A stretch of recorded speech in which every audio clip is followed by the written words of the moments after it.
어버이 주일 우리에게 주신 하나님 말씀은 신약성경 요한복음 17장 20절에서 26절의 말씀입니다. 화면에 나와 있는 요한복음 17장 20절로 26절의 말씀 같이 한 목소리로 읽겠습니다. 내가 비옵는 것은 이 사람들만 위함이 아니요 또 그들의 말로 말미암아 나를 믿는 사람들도 위함이니 아버지여 아버지께서 내 안에 내가 아버지 안에 있는 것 같이 그들도 다 하나가 되어 우리 안에 있게 하사 세상으로 아버지께서 나를 보내신 것을 믿게 하옵소서. 내게 주신 영광을 내가 그들에게 주었사오니 이는 우리가 하나 된 것 같이 그들도 하나가 되게 하려 함이니이다. 곧 내가 그들 안에 있고 아버지께서 내 안에 계시어 그들로 온전함을 이루어 하나가 되게 하려 함은 아버지께서 나를 보내신 것과 또 나를 사랑하심 같이 그들도 사랑하신 것을 세상으로 알게 하려 함이로소이다. 아버지여 내게 주신 자도 나 있는 곳에 나와 함께 있어 아버지께서 창세전부터 나를 사랑하심으로 내게 주신 나의 영광을 그들로 보게 하시기를 원하옵나이다. 의로우신 아버지여 세상이 아버지를 알지 못하여도 나는 아버지를 알았사오고 그들도 아버지께서 나를 보내신 줄 알았사옵나이다. 내가 아버지의 이름을 그들에게 알게 하였고 또 알게 하리니 이는 나를 사랑하신 사랑이 그들 안에 있고 나도 그들 안에 있게 하려 함이니이다. 아멘. 가정의 달 맞이해서 어린이날, 어버이날, 스승의 날, 부부의 날, 또 청년의 날 이런 날들이 있잖아요. 이런 날들이 있는데 이런 날들을 이렇게 손꼽아 기다리는 사람은 참 불행한 사람 같다라는 생각을 하게 되었어요. 왜냐하면 이런 생각을 해봤습니다. 아이들 중에 어린이날을 손꼽아 기다리는 아이는 평상시 부모에게 사랑과 관심과 그리고 어떤 은혜를 많이 입는 아이일까 그렇지 않을까 이런 생각을 한번 해봤어요. 매일이 어린이날 같은 친구들이 있을 거고 정말 어린이날이 아니고서는 부모의 관심과 사랑과 혹은 나의 요구를 충족시켜주지 못하는 그런 상황 가운데 있는 아이들이 있지 않을까라는 생각을 좀 해봤습니다. 또 한 가지 어버이날도 마찬가지인 것 같아요. 어버이날이 되었을 때 이것 해드려야겠다라고 정확히 생각나는 자녀는 회개해야 됩니다. 평상시 너무 많은 걸 해줘서 어버이날 때 무엇을 해드려야 될지 알지 못하는 사람들 있잖아요. 너무 평상시에 전화를 자주 해서 어버이날에는 어떻게 전화를 해야지 매번 이벤트하고 매번 부모님을 사랑하고 축복하는 사람들, 사랑한다고 고백하는 사람은 어버이날에만 가슴 뛰면서 사랑한다라고 고백하는 것이 아니라 평상시에 그런 고백들을 하는 사람은 어버이날도 그렇게 특별한 날이 아니라 이내 어제처럼 오늘 어버이날을 맞이할 수 있는 것 아닐까. 부모님 입장에서 어버이날을 손꼽아 기다리며 이날만큼은 자녀가 전화하겠지, 이날만큼은 나와 식사해 주겠지, 이날만큼은 나한테 사랑한다고 고백하겠지라고 기대하게 한다면, 또 그런 기대 가운데 어머니가 계신다면, 부모님이 계신다면, 아버지가 계신다면 그 부모님은 좀 슬프겠다라는 생각을 하게 되었습니다. 그러면서 하나님께도 이렇게 좀 생각이 가는 거예요.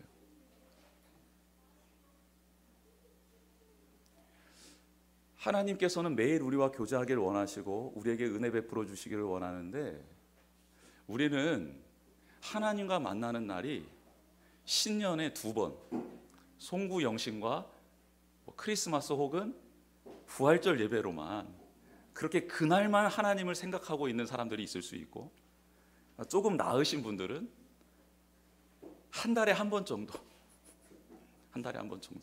조금 더 나으신 분들은 한 달에 한 2번 정도, 조금 더 나으신 분들은 매 주일마다 한 번씩, 혹은 더 나으신 분들은 매 주일 플러스 교회에서 정한 수요 성경 공부나 아니면 금요 기도회 시간에 한 번 더. 어떻습니까? 우리의 관계는. 어제 제가 기도하다가 이런 기도를 드렸습니다. 하나님, 코로나 이제 관계 어떤 사회적 거리두기 단계도 이제 다 해제됐고, 그래서 교회로 나올 수도 있고 이제 함께 예배드릴 수 있고 모여서 함께 공동체가 올려드리는 찬양과 예배를 드릴 수 있는데 그렇지 못한 성도들이 많이 있는 것 같습니다.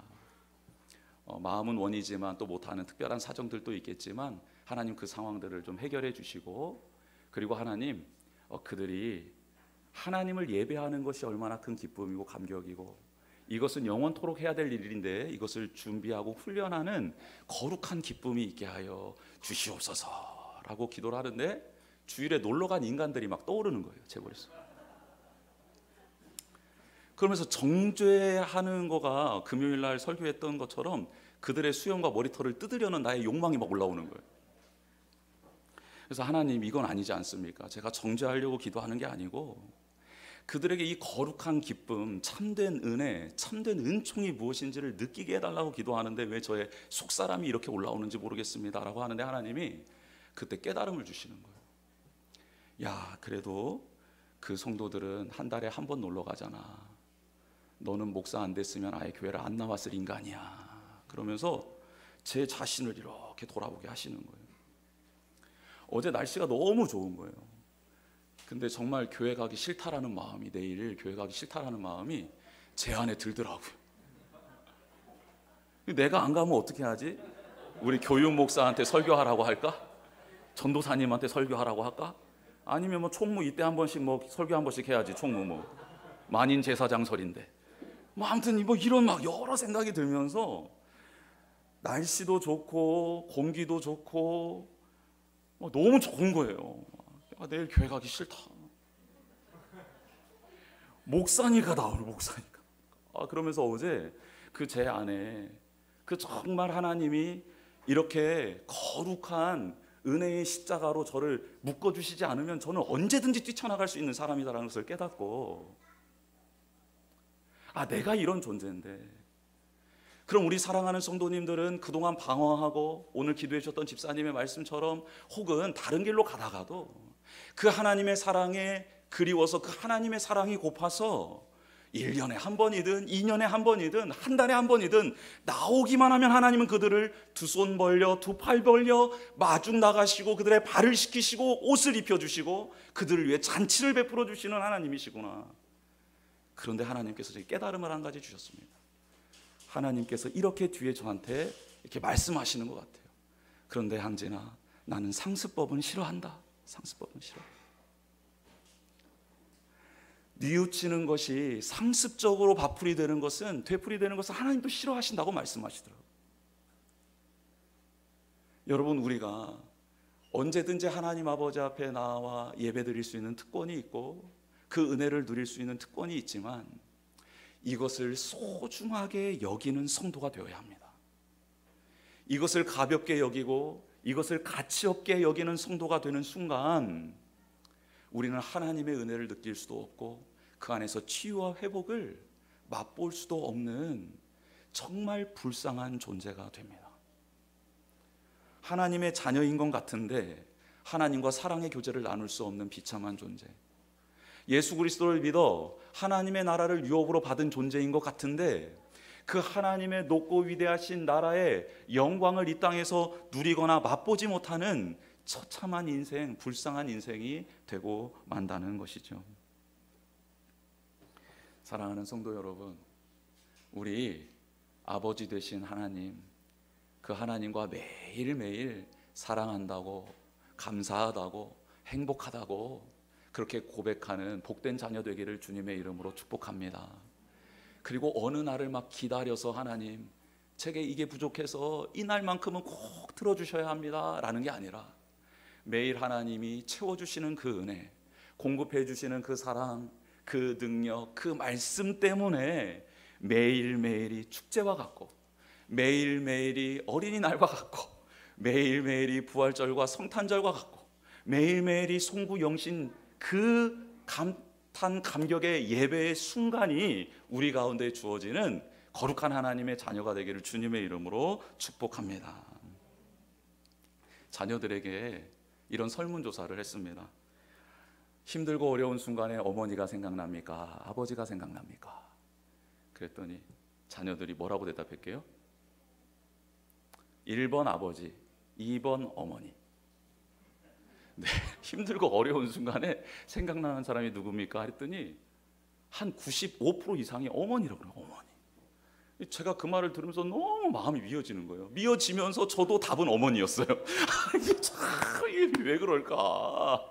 아버지는 왜? 아무튼 억울하더라고. 억울해. 어머니는 뱃속에서부터 교감이 있었고 태어나서 그 중요한 시기에 양육을 받고 어머니의 모유를 먹고 자람으로써 육체적, 신체적, 정서적, 감정적 교류들이 많아서 그런 건가? 그런 것도 있을 수 있죠. 그리고 어머니는 조금 더 관계적이기 때문에 사랑한다고, 축복한다고, 내가 너를 좋아한다고, 애썼다고 이런 말을 많이 해줘서 그런 건가? 아버지는 알지 뭐, 알아, 내 마음 모르겠어 이러고 뭐 한마디도 안 하시니까 그런 건 아닐까? 뭐 이런저런 생각들을 좀 해보았습니다. 여러분, 군대 가면, 이제 제가 군대를 갔다 오지 않았습니까?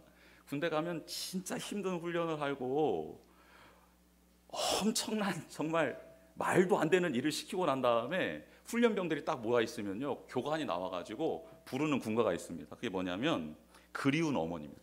그리운 아버지가 아니에요.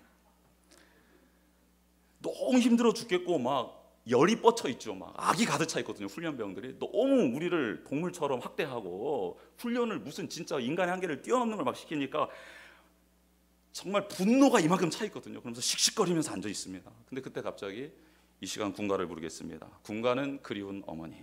그러면 그리운 어머니 가사가 이렇습니다. 엄마가 보고플 때 엄마 사진 꺼내놓고 엄마 얼굴 보고 나면 눈물이 납니다. 어머니 사랑하는 내 어머니 보고도 싶어요. 울고도 싶어요. 그리운 내 어머니. 이 찬양이래. 이 군가를 부르고 나면 군인들이요, 그 도끼가 싹 빠지고요, 언제 그랬냐는 듯이 그동안 어머니한테 잘했던 아들들도 눈물이 주르륵 흐르고요, 그동안 어머니한테 효도를 못하고 어머니 가슴에 못을 박고 온 인간들은요 통곡을 합니다. 엄마가 하면서 막 울어요. 그런데 이 군가를 부르면서 놀랍게도 치유가 일어나요. 치유가. 외롭고 힘든 순간에 소중한 존재를 생각하는 것만으로도 치유가 일어나더라는 것이죠. 놀라운 신비입니다. 놀라운 신비예요. 이런 어머니처럼 아버지도 좀 되면 어떨까라는 생각을 해요. 그런데 아버지가 어떻게 되면 그렇게 될 수 있을까? 이제는 사랑의 고백을, 친근함을, 정서적 교감을 아버지들도 많이 해야 되겠다라는 생각을 하고요.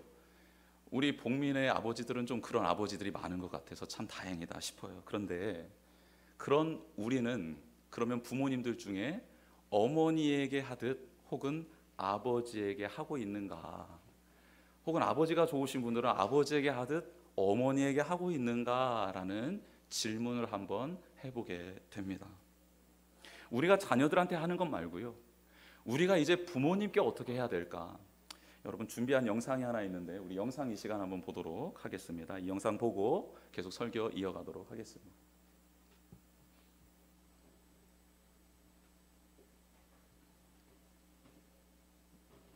총선이 아빠, 진영이 아빠. 항상 미안해요, 걔한테는.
총선이 아빠 김용봉.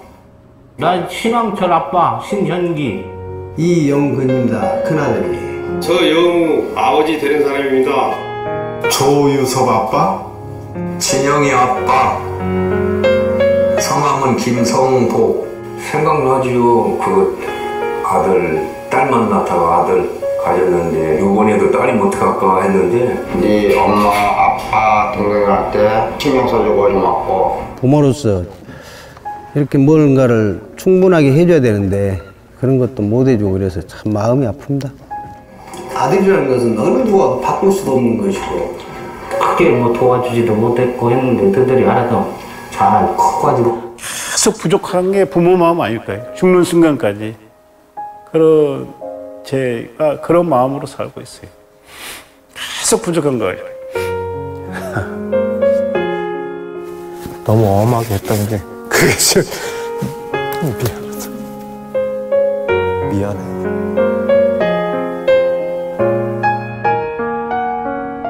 항상 내가 부족하고 항상 미안해요. 걔한테는.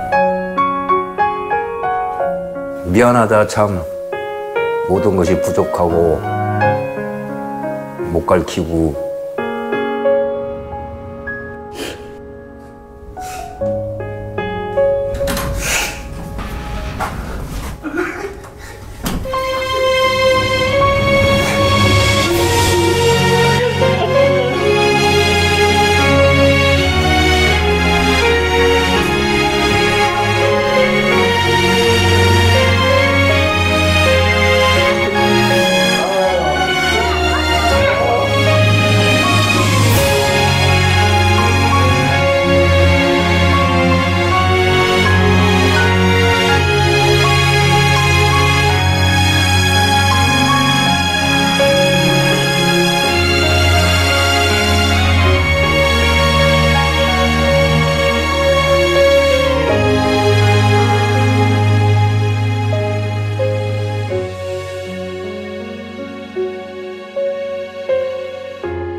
아버지 저도 자녀를 낳고 키워보니까 참 바쁘고 내리사랑이라는 말을 실감하게 됩니다. 그래서 자녀에게 사랑한다, 축복한다 말 많이 하고 또 자녀의 사진 뭐 핸드폰에 뭐 어디에든지 많이 있고요. 자녀가 좋아하는 거 뭔지 다 알고 또 자는 모습 많이 보죠, 많이 봐요. 당연한 것 같아요. 그 부모님의 사진 없는 거, 자는 모습 못 보는 거, 사랑한다, 축복한다, 말 못하는 것, 뭐 이건 자녀 입장에서 부모에게 못하는 거 당연한 것 같은데 여기에서 주목하고 싶은 거는 아버지의 마음이었던 거예요. 저는 아버지의 마음. 아버지는 그 아들이 장성해서 출가해서 자녀를 낳고 기르든 뭘 하고 있든지 그 아들을 나의 자녀, 어렸을 때의 그 모습으로 기억하고 간직하고 끊임없이 그를 생각하고 있었다라는 거죠. 이게 너무 감동이었던 거예요. 그리고 그 아버지들이 이내 못했던 말을 카메라를 빌려 또 화면을 빌려 말을 하잖아요. 미안하다고, 사랑한다고, 내가 더 해주지 못해서 그게 내 안에 한이 된다고 이런 말씀을 해주시는 그 진심으로 말씀해 주시는 그 아버지의 마음이 자녀들에게 닿는 거죠. 자녀도 이제는 자녀를 낳아 보니까 그 마음을 아는 거예요. 아버지의 마음을. 그래서 그 안에서 회복이 일어나는 장면, 그리고 마지막에 아버지가 자신의 아들을, 자신의 자녀를 안고 자신을 찾아와서 너도 내 아들이야 라고 말해주는 이 부분이 너무 참 감동입니다. 너무 소중해요. 너무 소중해서 소중한 것을 알라고 하나님이 가정의 달을 주신 거예요. 너무 소중한 것은 가볍게 여기고 쉽게 여기고 그냥 소중하게 여기지 않는 경향이 우리 가운데 있잖아요. 우리의 본성 아닙니까? 우리의 가장 소중한 분이 누구세요? 하나님이시죠. 말씀이지요.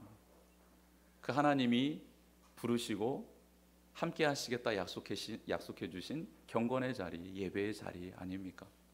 근데 우리는 이것을, 그 가치를 소중히 여기지 못해요. 왜냐하면 우리 본성이 악하기 때문입니다.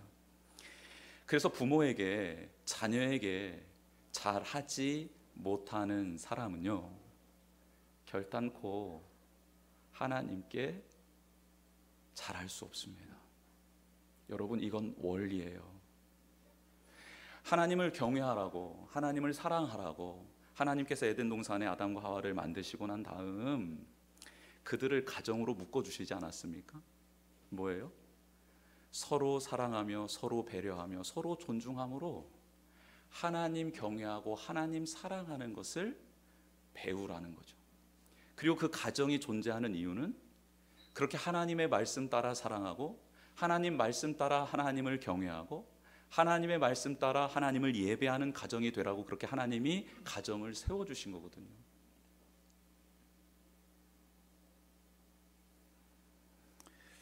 오늘 370장 불렀습니다. 본래 어버이날 절기 때는 절기 찬양이 있어요.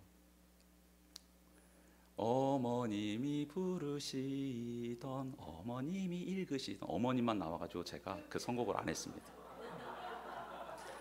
그거 어버이로 바꿔가지고 부르도록 하겠습니다. 다음 연도에는 어버이. 왜 아버지는 성경 안 읽습니까? 저는요, 어렸을 때 어머니가 저한테 힘들 때 와서 기도해 주셔서 어머니만 저를 기도한 줄 알았더니 아버지는 교회에서 기도하셨더라고요. 분명히 기도하시거든요. 다 두 분 다 성경 읽으시거든요. 두 분 다 우리를 사랑하시거든요. 근데 맨날 어머니래. 그리운 어머니, 군대에서도 그리운 아버지. 근데 그리운 아버지 하면 감동은 없을 것 같습니다. 그런데 제가 왜 370장을 찬양을 했냐면, 이 찬양이 우리 부모님들에게 좀 위로가 되고 부모인 우리 집사님들에게 위로가 됐으면 좋겠어서 찬양을 골랐거든요. 근데 이 찬양의 작사가 희윗이라는 여사가 있는데요. 이 여사는 교사였어요. 근데 교사였는데 어느 추운 겨울날 전도를 합니다. 학생들에 대한 마음이 있어서 전도를 하다가 불량 학생을 만나요. 근데 불량 학생을 전도를 하는데 이 불량 학생이 그만 못된 행동을 합니다. 왜 나에게 복음을 전하냐고 못된 행동을 해서 그만 이 희윈 여사가, 이 선생님이 척추를 크게 다쳐요. 그래서 병원에 입원을 합니다. 입원을 해 있는 동안 처음에는 왜 이런 일이 있었을까 하는데 점점 갈수록 하나님에 대한 불신앙이 올라오고 그 불량 청소년에 대한 증오감이 생겨나기 시작하는, 가해자 학생에 대한 이 마음이 부글부글 끓어올라서 모든 만사가 짜증이 나기 시작하는 거예요. 병원에 한 7개월 정도 입원을 해야 되는데 너무 화가 나는데 겨울에 그런 일이 있고 봄이 되었습니다. 봄이 되었는데 그 병실을 청소해 주시는 흑인 청소부가 있었어요, 여자분이. 근데 들어와서 청소를 하는데 이분이 흥얼흥얼 찬송을 하는 거예요. 화가 확 오르는 거예요. 신경질적으로 이렇게 그 청소부에게 말을 합니다. 질문을 해요. 당신은 청소부 주제에 뭐가 그리 좋아서 찬송을 부르는 겁니까? 퉁명스럽게 짜증스러운 목소리로 그렇게 물었어요. 그러자 그 청소부가 그 선생님, 그 여사를 이렇게 바라보면서 대답을 합니다. 내게 닥친 형편과 처지가 찬송으로 바뀔 수 있는 힘을 주님이 주셨으니 즐거울 수밖에 없지요 라고 대답을 합니다. 형편과 처지는 너무 힘든데 근데 이 상황 속에서 내가 찬송할 수 있도록 나에게 힘을 주신 주님 때문에 찬송을 하고 있습니다. 어려운 게 아니었어요. 힘든 게 없는 게 아니었어요. 너무 힘들고 괴로웠어요. 인종차별을 받고 있었어요. 예. 그런데 그 상황 속에서 이 청소부가 찬양을 할 수 있었던 이유는 내게 힘을 주시는 주님 때문이다라고 고백을 하는 것이죠. 희윈 여사가 충격을 먹었습니다. 그리고 그동안 증오와 불평으로 병상 생활을 했던 그 생활들이 떠오르며 회개 기도가 나오고 눈에서는 눈물이 하염없이 흘러내리고 그제서야 입술에서 감사의 고백이, 찬양의 고백이 나오고 그래서 작사가 된 찬양이 370장 찬양입니다. 부모로서 나는 선을 행했지만 악으로 돌아오는 경우들도 많고요. 나는 선한 의도로 했지만 그게 우리의 가정의 힘듦으로, 자녀의 힘듦으로, 또 자녀의 말도 안 되는 비수를 곱게 하는, 나의 마음에 비수를 꼽는 말과 행동으로 돌아올 때가 있지 않습니까?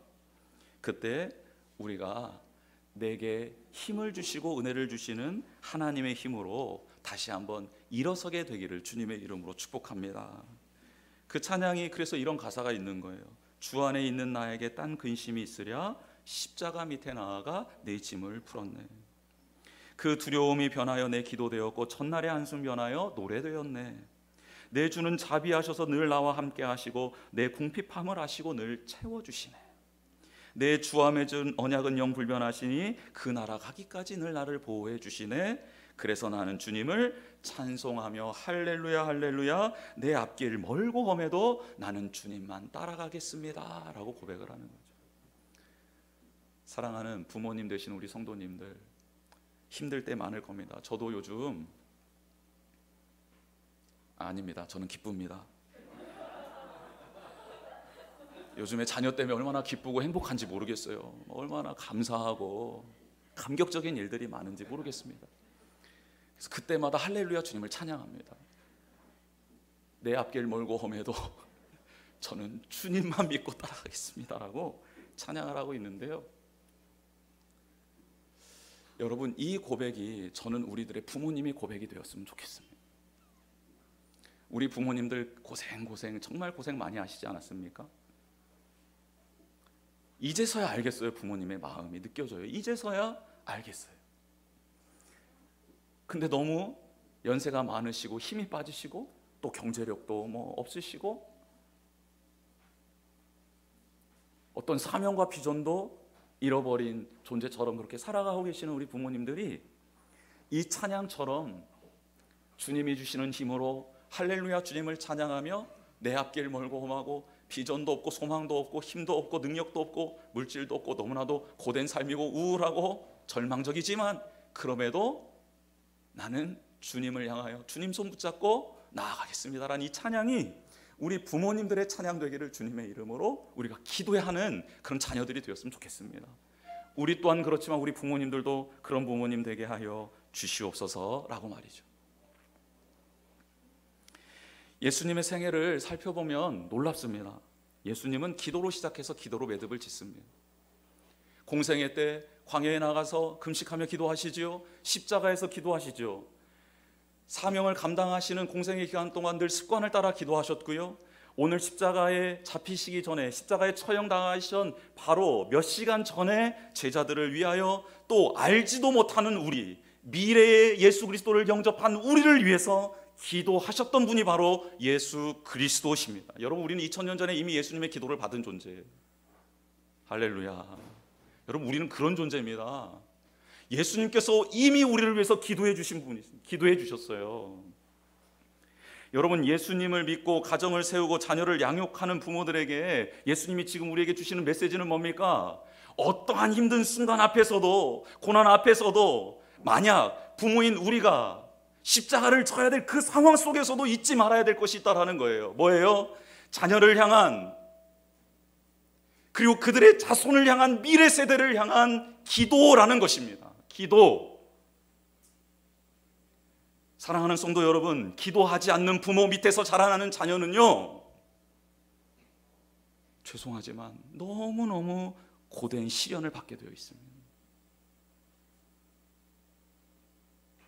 부모의 기도를 받고 부모의 축복을 받고 자라나는 자녀는요, 그 시련 앞에서 고난 앞에서 이길 힘과 능력을 바라보실 분을 바라볼 수 있는 은총이 그에게 임하는 것이고요. 시련이 없어지는 것, 고난이 없어지는 것 아닙니다. 그것을 이길 수 있는 힘과 말씀과 능력과 성령의 기름 부으심이 그 자녀에게 임하는 거예요. 여러분, 자녀를 위하여 기도하고 계십니까? 주님은 제자들을 자녀처럼 여기셨죠.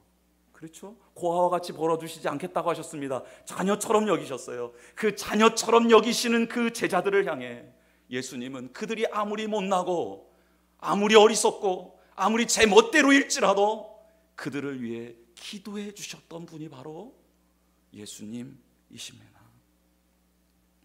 예수님이 제자들을 양육하는 방법은 세 가지였습니다. 첫 번째는 기도였고요, 두 번째는 말씀을 가르치셨고요, 세 번째는 그들에게 본을 보여주셨습니다. 여러분, 우리 가정을 한번 점검해 보시죠. 기도 살아 있습니까? 자녀들에게 말씀을 나누고 계십니까? 은혜의 말씀을 같이 읽으시나요? 나누십니까? 고백하고 계시나요? 그리고 자녀들에게 말씀 따라 결정했다라고, 말씀 따라 이렇게 선택했노라고, 말씀 따라 이렇게 살아가고 있노라고 그렇게 고백하며 본을 보여주시고 계십니까? 어떤 부모들은 자녀가 우상이 되어 있는 경우도 있는 것 같아요. 여러분, 그래서는 절대 안 됩니다. 자녀가 우상이 되는 순간 자녀도 부모도 그 가정도 미래가 없어집니다. 자녀를 진정 사랑하신다면 부부 관계가 좋아야 합니다. 부부 관계 안에 뭐가 틈을 비집고 들어갈 수 없어야 되는 거예요. 서로 사랑하고 존중하며 배려하며 섬기며 기도해주는 그런 부부가 관계가 됐을 때 자녀들은 그 부모를 보며 아름답게 성장하는 거예요. 아빠도 아들한테 잘해줘요. 엄마도 아들한테 잘해줘요. 근데 둘은 안 좋아요. 그러면 자녀는요, 아름답고 귀하게 자라는 게 아니라요, 부모의 관계처럼 자라는 거예요. 왜 이걸 모르세요?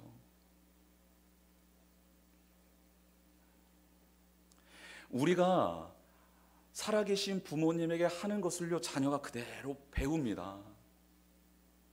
그리고 우리가 부모에게 하고 있는 것을요, 자녀들에게 알려주셔야 돼요. 어버이날에 이렇게 부모님들을 섬겼어.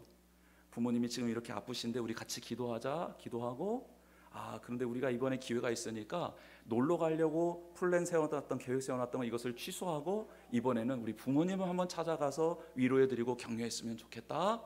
예, 서로 의견을 나누고 서로 같이 기도하고 서로 그 아픔을 가지고 함께 공유하며 나아가는 가족의 모습, 부모의 모습을 자녀들은 보고 배운다고요. 보고 배운다고요. 부모님과 통화하는 내용을 자녀가 들어요. 저는 일부러 부모님과 전화할 때 자녀들이 듣는 데서 전화를 해요. 차 속에서 스피커폰을 켜놓고요. 아버지한테, 어머니한테 사랑한다고 고백합니다. 사랑합니다. 아버지, 어머니 사랑해요. 저를 낳아주셔서 감사합니다. 제가 이렇게 클 동안 얼마나 부모님이 노력하셨는데 이제서야 알겠어요. 너무 감사합니다. 들을 수 있게, 들을 수 있게.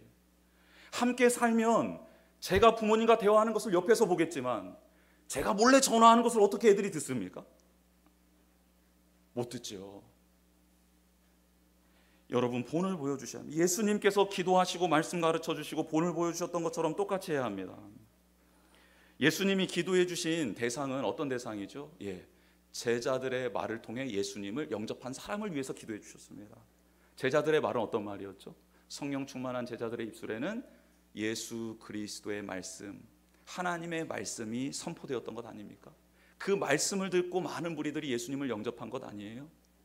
그리고 그 중에 한 사람이 저희들 아닙니까? 그렇습니다. 믿음은 들음에서 나는 거예요. 들음은 그리스도의 말씀으로 말미암는 겁니다. 할렐루야.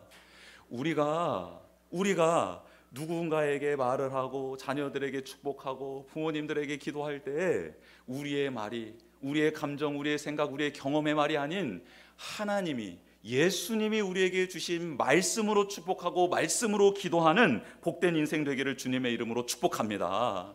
그때 우리 안에 참된 하나님이 원하시는 가정의 모습이 생겨나게 되는 거고, 이 가정의 모습이 생겨날 때 교회는 그렇게 변화되어 가는 것이에요. 그렇죠? 우리가 가정을 섬기듯이 교회를 섬기는 것 아닙니까? 그렇잖아요. 눈에 보이는 부모를 대하듯 우리의 웃사람을 대하는 것 아닙니까? 신앙의 선배들을. 우리가 가정에서 자녀들을 대하듯이 교회에서 우리의 손 아랫사람들을 대하고 자녀들을 대하는 것 아닙니까? 그렇죠. 그래서 가정 같은 교회라는 말이 나오는 거죠. 그렇죠. 근데 제가 생각할 때 교회 같은 가정은 나올 수 없습니다. 교회 같은 가정. 교회는 그래도 우리가 포커페이스를 할 수 있잖아요. 그렇잖아요. 그렇죠? 이 둘이 하나가 되면 좋겠는데요. 근데 가정에서 하는 게 교회에서 하는 것처럼 나오는 것은 거의 거의 한 90% 이상인 것 같고요. 교회에서 하듯 가정에서 하면 가정이 온전히 변화될 것 같은데 그렇게 안 되는 게 또 우리의 현실인 것 같습니다. 사랑하는 성도 여러분, 예수님 우리에게 뭐라 기도하시죠? 하나 되게 해달라고. 아버지 안에 내가 아버지 안에 있는 것 같이 우리 안에 저들도 있게 해달라고 기도하시죠. 여러분, 우리가 하나 되기를 위해서 예수님은 2000년 전에 기도해 주셨습니다. 그리고 우리가 하나님을 알고 하나님 안에 거할 수 있도록 기도하셨습니다. 이 두 가지를 기도하셨어요. 두 가지. 우리가 뭐 잘 살고 잘 먹고 이거 기도하시지 않았고요. 우리가 하나 되게, 그리고 우리가 하나님 안에 거할 수 있도록 기도해 주셨습니다. 그러면 우리가 하나 될 수 있는 비결은 뭡니까? 이렇게 다양한 사람들이 하나 될 수 있는 비결이 뭐죠? 여러분, 오케스트라를 한번 생각해 보십시오. 다양한 악기지만 아름다운 연주가 하나됨의 모습이 있지 않습니까? 예, 우리가 하나 되려면 일단 지휘자 되시는 예수 그리스도를 잘 바라봐야 합니다. 그분의 음성을 들어야 되고 그분의 손짓과 눈빛을 우리의 마음에 담아야 됩니다. 그리고 그걸 보면서 잘해야 되는데 그게 잘 봐지지 않고 그대로 따라가지 못하게 되면 어떻게 되죠? 개별 연습 들어가야 됩니다. 개별 훈련 들어가야 되죠. 개별 훈련만 해야 됩니까? 그 악기 팀이 같이 훈련을 하면서 배우고 익히는 것들이 들어가야겠죠. 그리고 같이 모여서 다 맞춰봐야 되겠죠. 그리고 무대에 서는 것 아닙니까? 똑같습니다. 신앙생활 할 때도요, 우리가 하나 되기 위해서는요, 예수 그리스도를 잘 바라봐야 합니다. 그분의 음성을 들어야 합니다. 그분의 손짓과 발짓을 그대로 따라 할 줄 알아야 됩니다. 그리고 그게 잘 안 되면 개인 훈련해야 되는 거지요. 개인 묵상해야 되는 거지요. 근데 개인 훈련 잘 안 됩니다. 그래서 하나님이 소그룹을 만들어 주시는 거예요. 그 안에서 서로 배우고 익힐 수 있도록 도와주고 도움받을 수 있도록 소그룹을 만들어 주시는 거죠. 그리고 난 다음에요, 교회 전체적으로 모여서 예배드리고 사명 감당하고 서로 사랑하고 섬기고 봉사하는 일들을 우리에게 주시는 거예요. 서로 하모니를 이루어 보라고요. 그렇게 잘 될 때 우리는 하나님의 뜻 안에 무대 위에 서게 되는 거고, 그때 우리는 아름다운 연주를 할 수 있는 하나된 하나님의 백성, 주님의 몸된 교회가 될 줄 믿습니다. 이렇게 하나님 안에 거할 수 있게 되는 것이죠. 여러분, 사도들의 모습, 초대교회의 모습이 이렇지 않았습니까? 주님만 바라보지 않았습니까? 시기하거나 정죄하거나 나보다 더 많은 능력을 가진 사람을 시샘하는 게 아니라 그가 잘 될 수 있도록 그 자리를 세우고 배려해주고 자신을 뒤로 떠나서 자신의 몫을 감당하기 위해 떠나는 게 사도들의 모습 아니었습니까? 다 예루살렘에 머물러서 다 예루살렘 교회에 수장되겠다라고 하는 게 아니라 각자 하나님이 보내시는 곳으로 가서 그곳에서 다 순교한 것이 바로 사도들의 모습 아닙니까? 초대교회의 모습들, 성도들의 모습이 다 그와 같았습니다. 사랑하는 성도 여러분, 우리가 그 주님의 마지막 기도의 본을 받아서 나아가는, 그리고 그 마지막 주님의 기도대로 우리가 살아가는 복된 인생 되기를 주님의 이름으로 축복합니다. 이 시간 기도하겠습니다. 찬양하며 기도하겠습니다. 주보 내용을